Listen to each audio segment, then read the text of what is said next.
Today, we talk about John Constantine, the Hellblazer. Now, let's see what we've got.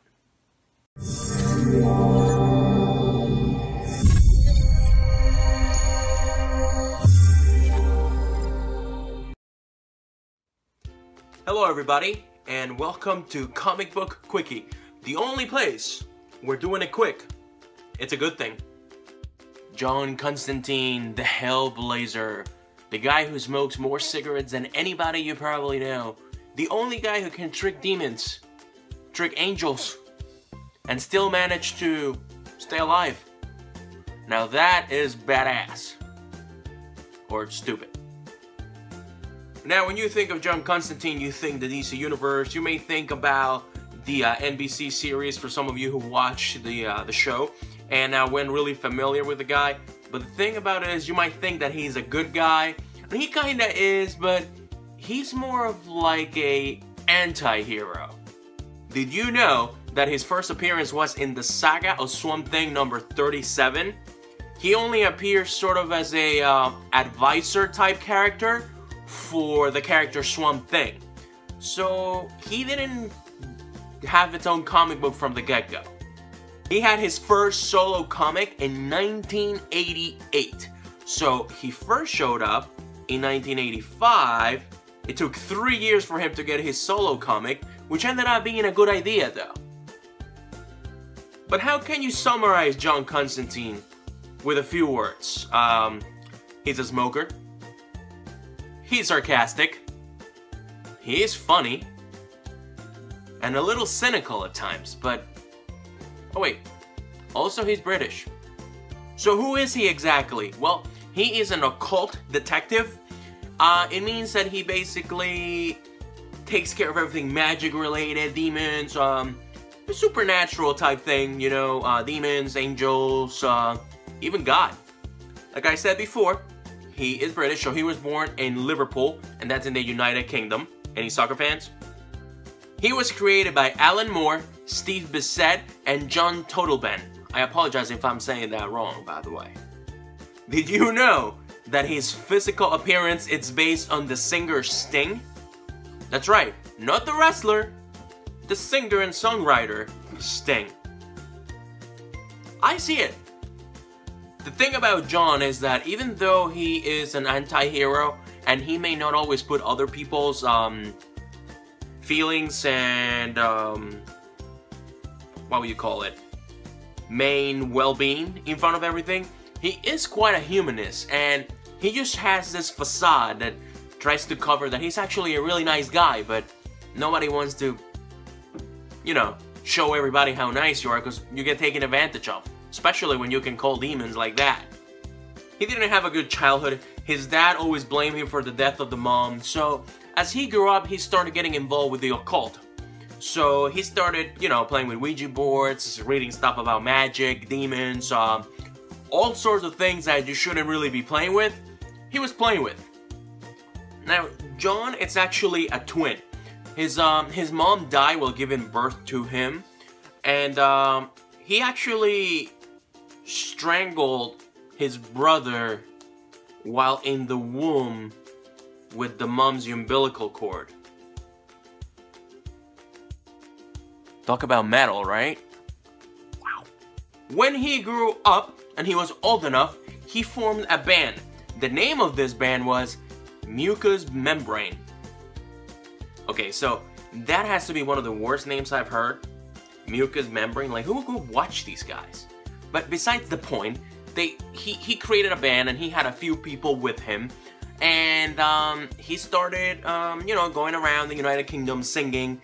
And, you know, he was having a good time until one day after a show, Constantine, he was celebrating and he ended up going into the middle of this, there was this orgy going on. And there was this, the people involved in the orgy, some of them were the parents of this girl named Astra.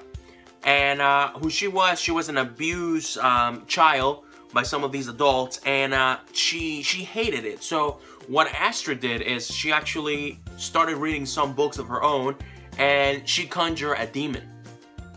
The demon that she summoned ended up killing her parents and everybody involved in the orgy, and the only downside is that she didn't really have control over it. Enter Constantine. With the knowledge of the occult that Constantine had, he decided to summon a demon of his own. He summoned the demon, and he took down the demon that Astra had already summoned to begin with. Am I going too fast here? So basically, demon, child summons demon, Constantine summons demon, this demon kills this demon. It had some side effects though, because the demon that Constantine summoned ended up killing his bandmates and taking Astra to hell. Ouch. So all of this left Constantine rather unstable. So he decided to go and intern himself in the Ravenscourt Psychiatric Hospital, where he spent a few years. Until one day he was like, I must go and help people. My British accent sucks, don't judge me. I can do a mean Hispanic accent though, naturally. Hello. So he uses his wits, his smarts, and his knowledge of the occult, and he tricks the demon into releasing Astra from hell, and she ends up going to heaven. Happy ending! So since then, John decided to, you know what? This helping people thing, it's alright. I'm gonna give it a shot. So, let's give it a shot. He helped people. But again, anti-hero, so you don't really know if he's doing it for himself or for other people, but he helps. So the moral of the story here is, when you have daddy issues or mama issues, read the Necronomicon. Hope to God you can manage it and go summon demons. Don't summon demons. That's just crazy. Even Geeky back there is judging you. Just don't summon demons. Ask these guys. Summoning demons? Bad idea. Winchesters. Did you know he had a relationship with the magician Zatanna? And if you don't know who that is, I'll give you 5 minutes to go Google her. Wow. My boy. So what are his powers really, if you want to think about powers? He's human, but he knows how to control magic. He knows how to control the occult. He knows how to summon demons. He is a con man, so he will trick you. He will sell you a nickel for $1 million.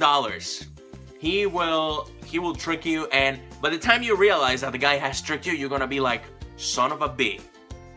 I can't believe that. And he'll be long gone by then. Those are great powers. Like some people say, Batman's greatest superpower is money. Well, this man's greatest superpower is the fact that he is one suave mother effer. Did you know that Hellblazer, the title of that comic book, was the longest running and successful title of DC's Vertigo line? So, longest and most successful. That's pretty good. Take that one to the bank. Also, IGN ranked him number 29 in top 100 characters of all time. Comic book characters, that is. So 29, that top 30%, you're up there. He's really good. He's just misunderstood. He's lovable though. A British, lovable bastard. NBC started a TV show, like I said before, but unfortunately it got canceled, and I don't know why. It was so fantastic. It was great. It just makes me so upset that they cancel it. So if anybody out there, I know that CW is really good for picking up shows. CW, if you want to hook a fan up, and everybody else who actually really enjoy the show, and you want to actually, you know, make your own Constantine series, kind of like you put him in that episode of Arrow, please do it. He's a great character, and with the right amount of writers and ideas, you can turn him into the next Flash TV show.